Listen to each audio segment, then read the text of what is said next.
why do you think there's so few people in the world who even recognize the self, even recognize that there is something greater? And then, historically, the gurus, the teachers, the spiritual leaders, they've described these ecstatic states, these wonderful states for thousands of years. So why isn't everybody going for it? That's my question. Well, I'm sure you know the answer as well. Well, I have ideas, but I like to have your perspective. I like to have your perspective. Because of the subtlety. You mentioned already that it's very subtle, and it's like the fish in the sea. It's very difficult to recognize. Like I was in spiritual life for 25 years as a serious practitioner living in ashrams, and I still didn't know what it was. I thought it was an aspect of my ego. I didn't realize it was the substratum of everything, So, there's the subtlety, and then the experience, the human experience is fraught from survival level. You have to survive. You have to have some kind of emotional situation. You have to be sheltered. You have to have a career. You have to have work, and so on. These are all more gross manifestations of the human. And then you have children, so who has the perception when you're so distracted? Society is geared towards, money and gaining things and so on. So every society is about materialism, pretty much. There's maybe Bhutan or something isn't, but so the whole society is geared towards the gross.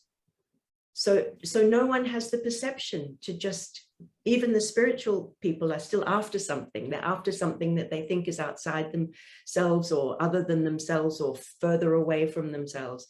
And so that very subtle perception, which is staying still enough for long enough for the whole thing to open up to you, is a very rare event.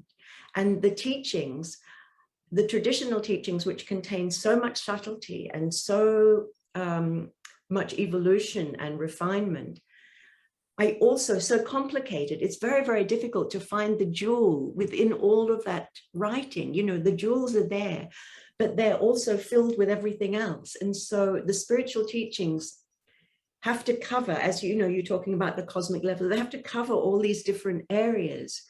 But one can get lost in scripture, as many people do, spend 30, 40 years in Buddhist training, but are no wiser really at the end of it in terms of finding themselves. So,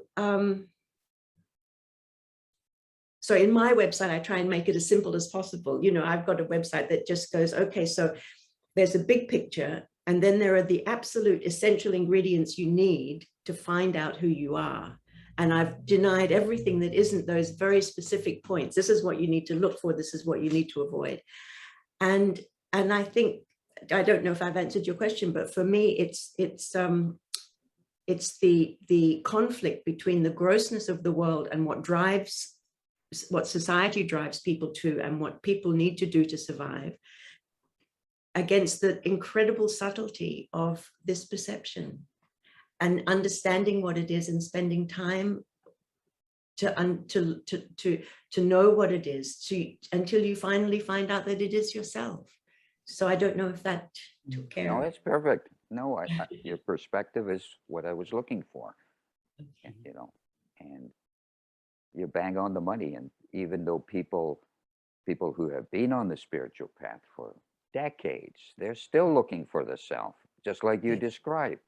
Yes. I particularly see it in this community. There's several thousand meditators they spend hours a day doing meditation in this community.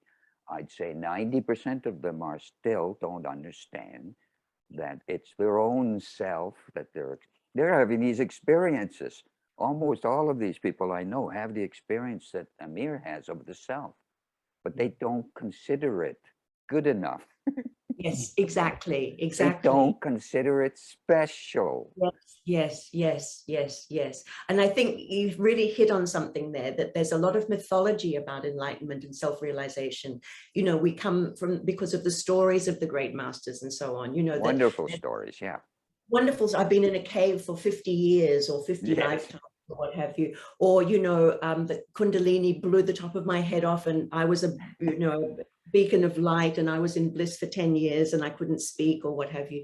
And so all of those stories have confused the very, very subtle, it's the subtlety, it's this deep subtlety, which is a needle point of going inwards. It's not, you know, there can be big things. I'm not denying the big things. They're all part of the picture. Of course. But the actual thing is very, it's complete. It's the closest thing to you. It could not be any closer or more familiar to you. It is the literal thing you are walking around with all the time. But your eyes, but your attention is somewhere else, and all you have to do is return your attention to that which is you, who you are as you are living inside. It's known, it's not a mystery, and it's not something other. It's not something you're going towards in the future. It's you have to return everything back to where you are and stay there until it reveals itself. It's beautiful. Very well put.